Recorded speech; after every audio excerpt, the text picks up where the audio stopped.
अस्सलाम वालेकुम नाज़रीन। आज जिस स्टोरी पर हम बात कर रहे हैं वो है आज पेश आया हुआ वाक़या और कुछ ऐसे मामला जो कि पहले भी होते रहे हैं लाहौर में। वो है आबद बॉक्सर से मुतालिक। आबद बॉक्सर जो कि अपनी शोहरत रखते थे पुलिस में, साबिक़ पुलिस इंस्पेक्टर हैं और इनके ऊपर इल्ज़ाम भी लगाया जाता है कि इन्होंने जाली पुलिस मुकाबले भी किए और बहुत सी ऐसी कई और मामलात हैं जिसकी वजह से इनका नाम आता है। आज इनके घर के बाहर जो है वो फायरिंग की गई और बहुत शदीद फायरिंग की गई थी। इस वक्त ये देखें, ये जो दरवाजे हैं इसके ऊपर बहुत बड़े ज़्यादा निशानात मौजूद हैं यहाँ पर जहाँ पर फायरिंग की गई है। और इसके बाद आपको इनकी गाड़ी दिखाते हैं। गाड़ी के ऊपर जो है वो इस वक्त ये देखें बहुत ज़्यादा निशानात मौजूद हैं। किरचियाँ जो है वो बिखरी हुई हैं यहाँ पर। और इसके अलावा भी घर के अंदर जो खिड़कियाँ हैं वहाँ तक भी ये फायरिंग की गई है और वहाँ पर भी निशानात जो हैं वो इस वक्त दिखाई देते हैं। इस वक्त हम उनसे खुद जो यहाँ पर मौजूद हैं आबद बॉक्सर साहब, उनसे भी बात करते हैं और उनसे भी जो है वो जानते हैं कि ये क्या सूरत हाल बनती जा रही है। हालांकि इनका अपना एक दबदबा है और इस दबदबे की वजह से बहुत कम लोग ही ये हिम्मत कर पाते हैं कि इस तरह की कोई हरकत कर पाएँ। आबद साहब, ये क्या चक्कर हो गया? इतने लोग शेर हो गए हैं कि आपके पीछे ही आ गए। चलें, कोई बात नहीं। अब मैं कोई भी इखलाक से गिरी बात करना नहीं चाह रहा, वरना इसका जवाब मेरे पास बहुत अच्छा है। लेकिन ये एक अलार्मिंग पोजीशन है जो CCPO साहब को इस पर नज़र रखनी चाहिए। मेरा आपकी वसातत से एक ब्रेकिंग न्यूज़ दे रहा हूँ कि लाहौर में अंडरवर्ल्ड पूरी ताकत के साथ जन्म ले चुकी है, जिसको फैसिलिटेट कर रहा है हाजिर सर्विस इंस्पेक्टर राशिद अमीन भट्ट, जिसका यहाँ पे गेस्ट हाउस चलते हैं, जिसकी केबल है, जिसका खुद मैं इल्ज़ाम नहीं लगा रहा, सारी दुनिया को पता है। देखें, हमारी तो जो स्पेशल रिपोर्ट्स हैं या जो हमारी फाइलें वो एजेंसियों के या स्पेशल ब्रांच के FIA के IB के बाहर जब आप जाएंगे तो वो उसके पास भी होएगा, जो चाय वाला है उसके पास भी फाइल होएगी। तो क्या राशिद अमीन भट्ट के बारे में किसी को पता नहीं है कि ये अंडरवर्ल्ड को सारा कंट्रोल कर रहा है? ये अपना केबल का काम शुरू इसने किया हुआ है, ये अपना बुक का काम कर रहा है, ये किसी को नहीं पता।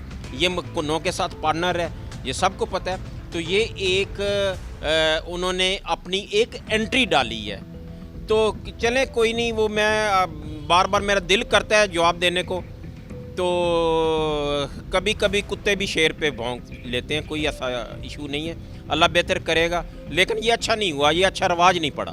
तो मैं अभी भी बार बार कह रहा हूँ, ये अलार्मिंग पोजीशन है CCPO साहब के लिए कि और फ्यूचर के जो अफसरान यहाँ पे आएंगे कि अगर अंडरवर्ल्ड को इधर कंट्रोल ना किया गया तो ये एक वक्त में इतनी ताकत के साथ ये पंजे गाड़ लेगी कि फिर इसके पंजे उखाड़ना मुश्किल हो जाएंगे। साहब, आप एक बड़ी न्यूज़ दे रहे हैं कि लाहौर जो कि एक ऐसा शहर कहलाता है जिसमें अब पुलिस और ख़ासतौर पर हुकूमत का एक सबसे ज़्यादा जो दबाव है वो इस बात पे है कि पुरअमन शहर बनाना है और इसके साथ बड़ी तादाद में पुलिस अफसरों के तबादले भी किए गए हैं। और इस तमाम सूरत हाल को दचका नहीं पहुँचेगा कि यहाँ पे अंडरवर्ल्ड जो है वो पिनअप जाती है। इसी गवर्नमेंट के होते हुए, इसी CCPO साहब के होते हुए तो इतना बड़ा वकूआ हो गया। आप समझते हैं कि एक इंस्पेक्टर जो महकमे में बेशक हो या ना हो, लेकिन उसने एक अच्छा टाइम गुजारा हो, उसका एक शनाख्त हो, अगर उसके साथ ये हो सकता है तो आम बंदे का अशर क्या होगा? ठीक है, ये जो आपने लाइसेंसी वेपन लेना वापस शुरू कर दिए हैं दुश्मनदार लोगों से, ये बहुत ज़्यादती हमारे साथ हो रही है। अब मुझे ये बात बताएं, जब आपने लाइसेंसी वेपन रखवा दिए, घरों के अंदर भी रखवा दिए, अब आप समझते हैं कि इसका ज़िम्मेदार कौन है? ये किसी सीनियर अफसर से पूछ के बता दें कि इसका जिम्मेदारी कौन लेगा। इस हवाले से DIG इन्वेस्टिगेशन जब और SSP इन्वेस्टिगेशन प्रेस कॉन्फ्रेंस कर रहे थे तो हमने उनसे पूछा कि जो दुश्मनदार अफराद हैं या जिनकी जान को ख़तरा है वो कहाँ जाएं, उनकी हिफाजत कौन करेगा? तो उनका ये कहना था कि 1 से 2 वो लोग रख लें, लेकिन फ़ौज रखने की इजाज़त नहीं होगी। तो ये क्या सूरत हाल है? जब ये फायरिंग हुई है तो 14 से 16 लोगों ने की है, तो हिफाजत के लिए 2 कोई हम गवर्नमेंट से तो नहीं ले रहे ना भाई। अगर हम अफोर्ड करते हैं, हम 2 रखें या लाइसेंसी लीगली 4 रखें या 6 रखें, अगर हम अफोर्ड करते हैं तो इसमें तो किसी को कोई इतराज़ नहीं होना चाहिए। तो क्या ये लागू होता है कि फायरिंग करने वाले भी 1 या 2 आते? नहीं, जिसने जुर्म करना है उसके लिए तो कोई पाबंदी नहीं है। आप मुझे ये बात बताएं, हुक्म मिला सबको कि लाइसेंसी असला भी रख दो, रख दिया।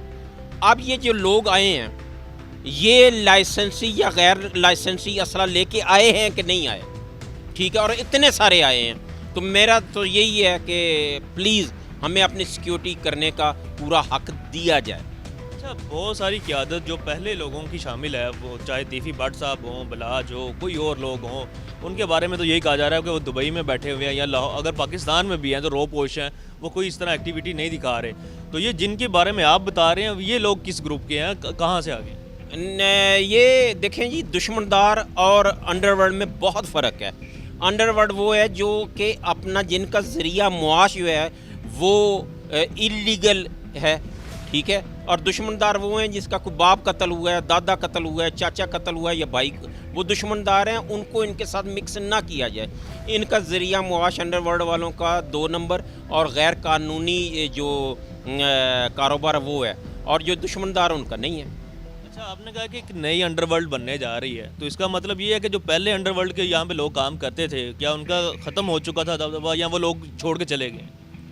पहले अंडरवर्ल्ड नहीं थी, जो असल अंडरवर्ल्ड है, अंडरवर्ल्ड से मुराद हम लेते हैं जो कि अपना कारोबार गैर कानूनी तरीके से जारी रखे, ठीक है। ये दुश्मनदार को हम उनके साथ मिक्स कर देते हैं, दुश्मनदार और हैं और ये अंडरवर्ल्ड और।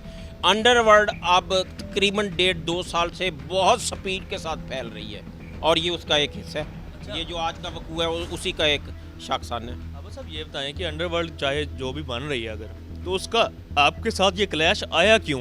उन्होंने सिर्फ आपको ही टारगेट क्यों किया? यहाँ पे एक मर्डर हुआ था अपना मुन्ना फरदौसी का, जवाद फरदौसी का, उसमें मैं बाई नेम मुलज़म था और जो मेरे साथ ये अभी जिनका मैं नाम ले रहा हूँ, ये मेरे साथ FIR में नामजद थे।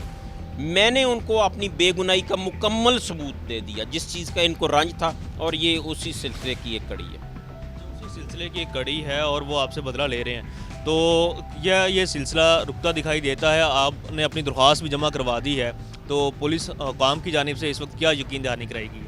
कुछ भी नहीं, ये सिर्फ FIR दर्ज होगी, उसके बाद मैंने तो सिर्फ नोट करवाना है। देखें, पुलिस के को चाहिए था, मेरी बेशतर दुश्मनियाँ पुलिस डिपार्टमेंट की वजह से थी, तो क्या मुझे सिक्योरिटी नहीं मिलनी चाहिए थी?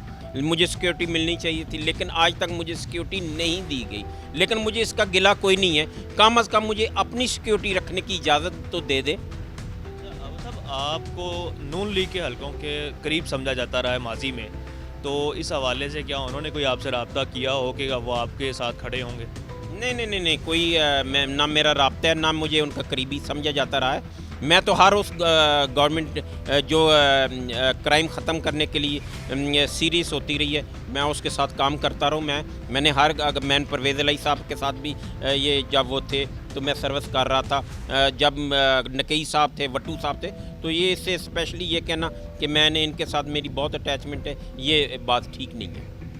CCP लाहौर गुलाम महमूद डोगर साहब जो हैं वो एक पुराने अफसर हैं, यहाँ पे DIG ऑपरेशन भी रहे हैं, CTO भी रहे हैं, लाहौर को पुराना जानते हैं, दोबारा वापस आए हैं और बीइंग पुलिस एक्स ऑफिसर, आप क्या समझते हैं कि जो उनकी प्रेजेंटेशन है कि वो ख़ासतौर पे गैर कानूनी असला और कब्ज़ा ख़त्म करना चाहते हैं, वो लगता है कि इस सिस्टम के साथ कामयाब होंगे? बात पुराने की या नए की नहीं है, मैं सिर्फ इतना कहूँगा कि वो बहुत अच्छे अफसर हैं और इंशाअल्लाह ताला ये कुछ है निशानदेही जो मैंने की है, तो इन पे उनको तवज्जो देनी चाहिए। तो सिंपल एक SP या SSP साहब की ड्यूटी लगा दें कि जो दुश्मनदार हैं वो अगर अपनी सिक्योरिटी रखना चाहते हैं तो सिंपल उनको दरख्वास्त दें और मौक़िफ़ बयान करें कि वो सिक्योरिटी क्यों रखना चाह रहे हैं। तो अगर वो कायल कर लें तो उनको सिक्योरिटी रखने की इजाज़त देनी चाहिए। सिक्योरिटी रखने की इजाज़त देनी चाहिए, यही वो सूरत हाल है जिसके ऊपर पहले भी बात हुई थी कि दुश्मनदार अफराद जो हैं वो लाहौर में ख़ास तौर पर उनके 10 से 12 कम से कम गनमैन ज़रूर साथ होते हैं और उनके पास लाइसेंसी असला होता है और उसके असले को भी ज़ब्त किया गया, उनके लोगों को भी उठाया गया, लेकिन अभी भी ऐसे अफराद मौजूद हैं जिनके पास गैर कानूनी असला मौजूद है और वो फिर इस तरह दिन दिहाड़े जो है वो आके फायरिंग के वाक़यात भी पेश आते हैं, फायरिंग करते हैं लोगों के घरों के ऊपर। और फिर ये एक अलार्मिंग सिचुएशन है कि लाहौर जैसे शहर को, जिसको अदब का शहर कह दिया गया हो, वहाँ पर अंडरवर्ल्ड पिनप रही है। ये एक अलार्मिंग सिचुएशन है, इस पर पुलिस हुकाम को ज़रूर एक्शन लेना चाहिए।